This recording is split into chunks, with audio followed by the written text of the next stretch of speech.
Hi, my name is Lila. I am from Lviv. I study at National University Lviv Polytechnic at the faculty Computer Science.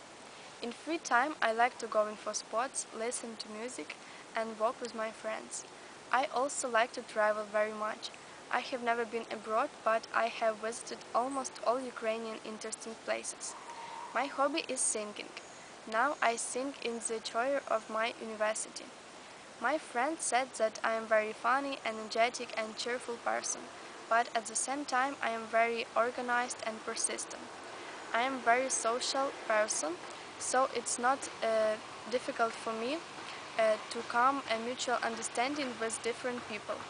I am incredibly happy to go to America because I want to meet many new friends, to improve my English and spend this summer funny and with youth. So I hope to see you soon. Bye bye.